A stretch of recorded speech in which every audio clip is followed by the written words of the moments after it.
Good morning, it's Farmer Brad. So today, going to be learning a new skill. So a couple months ago, I had a guy come down and he showed me how to process a lamb. So today is my day to apply what I learned.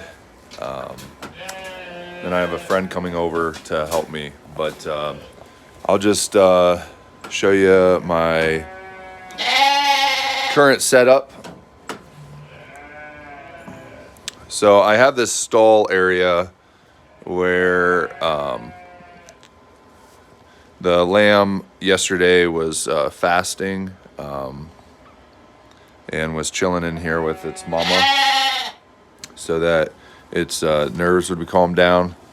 I have an air compressor with a wand attachment that's used for separating the hide from the meat. I have a kerosene heater that I'm careful about. I cleaned it out and observing that. I have my table. So this is where I'll put the raw pieces of meat, trim it up, and then up there is the freezer paper, and then we got freezer tape. And then I have my cut reference guides so I can get an idea. I got two knives. This is one that the independent homestead recommended for rabbit processing. So this is for the finer stuff. And then I went with a buck knife. I just want to make sure that if I ran into something that this would be a beefy enough knife. And then this one is for the fine tuning stuff. So on this live stream, I'm just going over my setup. I'm not going to show anything graphic. But then up here is the gambrel. I end up going with that one because it's adjustable. So if I do ever end up going deer hunting down the road, I'll be able to expand that out and use that. It does have the loops. That way, if I don't get the cuts near the tendons correct, it's a little bit of buffer for me being a rookie at this.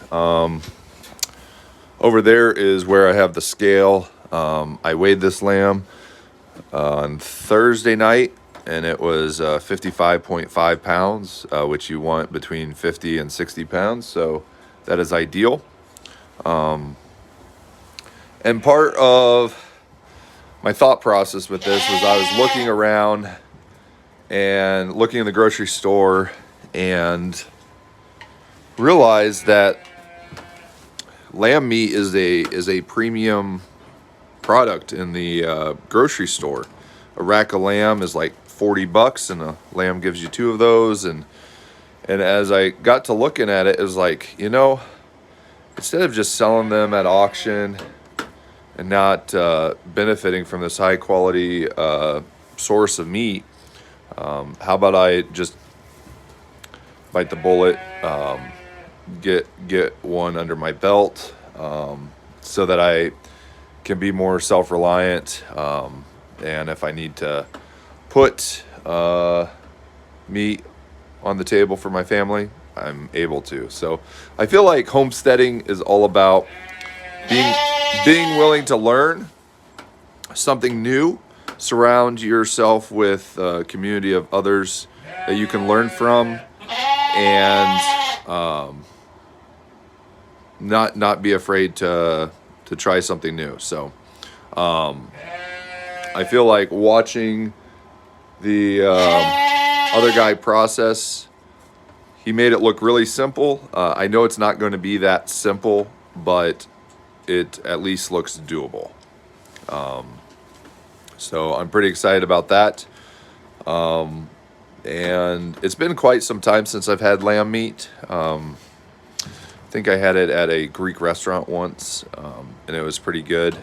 But yeah, so I think I'm pretty well squared away. Oh, I also got some meat binding string. That really comes into play if I do a shoulder square cut. You can end up tying that to keep that nice shape. And so, yeah, there's some various styles of doing the racks of lamb, and this shows one type of cuts. This shows like the bigger pieces.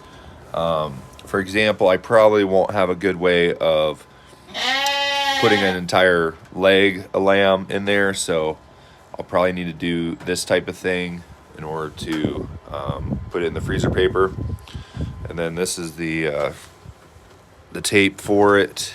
I just want to make sure that I was set up well. This is a bone saw. Now,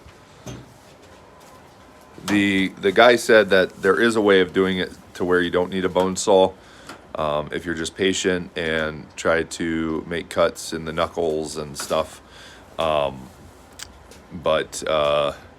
Yeah, so I'm not sure how it's going to go.